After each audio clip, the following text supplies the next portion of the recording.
கிறிஸ்துவுக்கு அன்பான தேவனுடைய பிள்ளைகளே, ஆண்டவரும் உலக இரட்சகருமான இயேசு கிறிஸ்து இணையற்ற நாமத்தினாலே உங்கள் யாவரையும் வாழ்த்தி ஆசீர்வதிக்கிறேன். இந்த மே மாதம் 19ஆம் தேதி மங்கள வார்த்தை நிகழ்ச்சி மூலமாக உங்கள் ஒவ்வொருவரையும் நேரடியாக உங்கள் வீடுகளிலே சந்திக்கிறது எனக்கு ரொம்ப சந்தோஷம். நாம் அறிந்திருக்கிறபடி இன்றைக்கு உலகமே பெந்தேகோஸ்தே தினமாக இந்த நாளை கொண்டாடி கொண்டிருக்கிற இந்த நேரத்தில் அந்த பெந்தேகோஸ்தே அனுபவம் இந்த நிகழ்ச்சியை பார்க்கிற ஒவ்வொருவருக்குள்ளும் அமர்வதாக அமைவதாகன்னு ஆண்டவருடைய ஸ்தானாதிபதியாக நான் வாழ்த்தி ஆசீர்வதிக்கிறேன். ஒரு தெய்வீக அபிஷேகம், ஒரு தெய்வீக வல்லமை, ஒரு தெய்வீக வரம் இன்றைக்கு உங்கள் ஒவ்வொருவர் மேலே இறங்கி இனி உங்களுக்குள் இருந்து அவைகள் செயல்படுவதாக அப்படின்னு நான் ஆசீர்வதிக்கிறேன். சரி, இன்றைக்கி என்ன மங்கள வார்த்தை ஆண்டவர் வச்சிருக்கிறாரு எடுத்து வாசிங்க. அப்போஸ்தலர் நடபடிகளின் புஸ்தகம் 2ஆம் அதிகாரம் 17வது வசனம் சொல்லுகிறது, நான் மாம்சமான யாவர் மேலும் என் ஆவியை ஊற்றுவேன். இந்த நிகழ்ச்சியை பார்க்கிற தேவனுடைய பிள்ளைகளே, உங்கள் யாவர் மேலும் ஆண்டவர் தன் ஆவியை ஊற்ற விரும்புகிறார். ஆண்டவராக இயேசு கிறிஸ்து பரலோகத்திற்கு எழுந்தருளி போகும்போது சொன்னார், நான் போய் உங்களுக்காக ஒரு தேற்றரவாளனை அனுப்புவேன். அவர் நம்மை தேற்றுகிறவர் மாத்திரமல்ல, இன்னொரு வசனம் சொல்லுகிறது, பரிசுத்த ஆவியான உங்களிடத்தில் நீங்கள் வரும் பொழுது பலன் அடைவீர்கள் என்று சொல்லப்பட்டிருக்கு. அப்படின்னாச்சுன்னா பலப்படுத்துகிற ஆவியானவர்.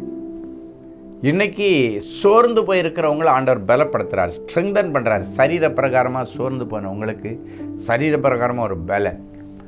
ஆவியிலே சோர்ந்து போன உன் பிள்ளைகளுக்கு ஆண்டவர் ஆவியிலே ஒரு பலனையும் உற்சாகத்தையும் தருகிறார். மன ரீதியாக சோர்ந்து போன பிள்ளைகளை, மைண்டில் டிப்ரெஷன் ஆன பிள்ளைகளுக்கு ஆண்டவர் மைண்டை இன்னைக்கு உற்சாகத்தின் ஆவியினால் நிரப்பி இன்னைக்கு ஏதோ ஒரு அற்புதத்தை செய்ய போகிறார். மாம்சமான யாவர் மேலும் என் ஆவியை ஊற்றுவேன். ஆண்டவருடைய ஆவியான ஒரு மனுஷனுக்குள்ளால் வரும்பொழுது கீழான ஆவிகள் எல்லாம் ஓடி போகன்னு பைபிளில் சொல்லப்பட்டிருக்கிறது. ஸோ ஆவியான ஒரு மனுஷனுக்குள்ளால் வந்தால் அவனை சகல சத்தியத்துக்குள்ளும் நடத்துவார். அந்த சத்திய ஆவியானவர் இன்றைக்கு உங்கள் மேலும் உங்கள் பிள்ளைகள் மேலும் நேரடியாக எழுந்தருளி வருகிறார். பெந்தேகோஸ்தே நாளிலே அன்றைக்கு மேல் வீட்டறையில் இறங்கி வந்த அதே பரிசுத்த ஆவியானவர் உங்கள் ஒவ்வொருவர் மேலே இறங்கி இனி நீங்கள் எழும்பி பிரகாசிக்க போகிறீர்கள். நீங்கள் ஒவ்வொருவரும் நீங்கள் இருக்கிற ஃபீல்டில் சாதனைகளை படைக்க போகிறீங்க. நீங்கள் ஒவ்வொருவரும் இருக்கிற இடத்துல ஏதோ ஒரு ஆண்டவருக்காக ஒரு பெரிய சாதனையை படைக்க போகிறீங்க. உலகத்தில் ஒரு பெரிய சாதனையை படைக்க போகிறீங்க. பின்தங்கி கிடக்கிற உங்களை ஆண்டவர் முன்னுக்கு கொண்டு வருகிறார். அன்றைக்கு கர்த்தருடைய ஆவியானவர் தாவீதின் மீது வந்து இறங்கினார். அவர் நாளுக்கு நாள் பலத்தானார். அதே ஆவியானவர் என் பிள்ளைகளாகிய உங்கள் மேலே இப்பொழுது இறங்குகிறார். நாளுக்கு நாள் நீங்கள் பலப்படுவீர்கள், நாளுக்கு நாள் முன்னேறுவீர்கள், நாளுக்கு நாள் கனி கொடுப்பீர்கள், நாளுக்கு நாள் கர்த்தருக்குள்ளே நிலைத்து நிற்பீர்கள். இந்த மங்கள வார்த்தை என் பிள்ளைகள் மேலே வைத்து நான் ஆசீர்வதிக்கிறேன். ஜெபிக்கலாமா? அன்பான ஆண்டவரே, உமக்கு நன்றி.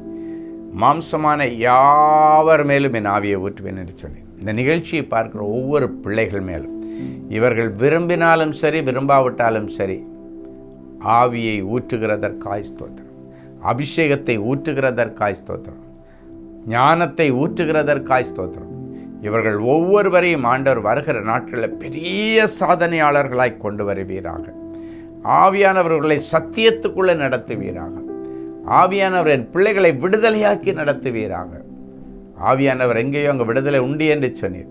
ஆவியானவரே, என் பிள்ளைகளுக்குள் இருக்கிற எல்லா கட்டுகளை அவிழ்த்து என் பிள்ளைகளை வெளியே எடுக்கிறேன் இயேசுவின் நாமத்தினாலே.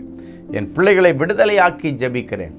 எந்தெந்த பிரச்சனைகளிலிருந்து வெளியே வர முடியலைன்னு தவிச்சிட்டு இருக்கிறாங்களோ, பறந்து காக்கிற பட்சியை போல ஆண்டவர் போய் எருசலேமுக்கு ஆதரவாய் இறங்கி அவர்களை காத்து தப்ப பண்ணுகிறதற்காய் தொடர்ந்து நிறைய நல்ல செய்திகளை நாங்கள் கேட்கட்டும்.